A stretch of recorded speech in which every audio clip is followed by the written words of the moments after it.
രാജേഷ് പിള്ള ട്രാഫിക്കിന് മുന്നേ ചെയ്ത സിനിമ അത്രയും ശ്രദ്ധിക്കപ്പെട്ട ഒരു സിനിമ ആയിരുന്നില്ല.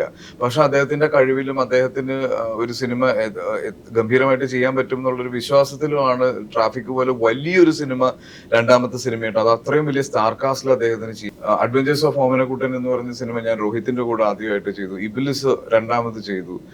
അതിനുശേഷം രോഹിത് കള ചെയ്തു. ഇപ്പൊ ഞാൻ ടിക്കറ്റാക്ക ചെയ്യുന്നു. അപ്പൊ ഈ ആദ്യം പറഞ്ഞ രണ്ട് സിനിമകളും കൊമേഴ്ഷ്യലി ഭയങ്കര ഹിറ്റ് ആയിരുന്നില്ല, പക്ഷെ ശ്രദ്ധിക്കപ്പെട്ട സിനിമകളായിരുന്നു. കള കൊമേഴ്ഷ്യലി സക്സസ്ഫുൾ ആയ സിനിമയാണ്. ഞങ്ങളുടെ കോമ്പിനേഷനിൽ വരുന്ന ഏറ്റവും വലിയ സിനിമയാണ് ടിക്കറ്റാക്ക. അപ്പൊ നമ്മൾ ചാൻസസ് എടുക്കുക എന്നുള്ളതാണ്. സിനിമ വിജയിക്കാൻ ഒരുപാട് ഫാക്ടേഴ്സ് ഉണ്ട്. ഇപ്പൊ അതില് ഒരു സിനിമ പരാജയപ്പെട്ടു എന്നിപ്പോ രാജേഷ് പിള്ള ട്രാഫിക്കിന് മുന്നേ ചെയ്ത സിനിമ അത്രയും ശ്രദ്ധിക്കപ്പെട്ട ഒരു സിനിമ ആയിരുന്നില്ല.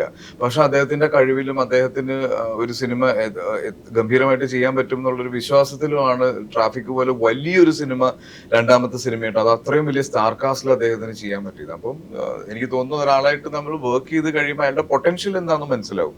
പിന്നെ സിനിമ തിയേറ്ററിൽ വിജയിക്കുക എന്ന് പറയുമ്പോൾ അതിനകത്ത് ഒരുപാട് ഫാക്ടേഴ്സ് വരും. ഞാൻ പറഞ്ഞല്ലോ, നമ്മുടെ പ്രേക്ഷകർ ഭയങ്കര പെർട്ടിക്കുലർ ആണ്.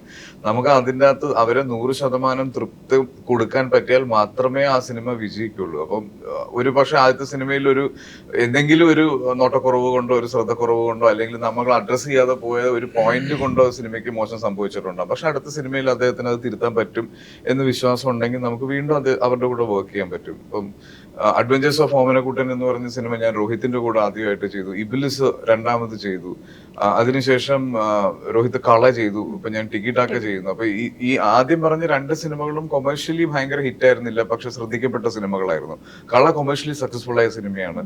ഞങ്ങളുടെ കോമ്പിനേഷനിൽ വരുന്ന ഏറ്റവും വലിയ സിനിമയാണ് ടിക്കറ്റാക്ക. അപ്പൊ നമ്മൾ ചാൻസസ് എടുക്കുക എന്നുള്ളതാണ് നമുക്ക് ചെയ്യാൻ പറ്റുന്നത്. ആസിഫ് അലിയുടെ KGF ഞാനൊരു ആവേശത്തിൽ പറഞ്ഞു.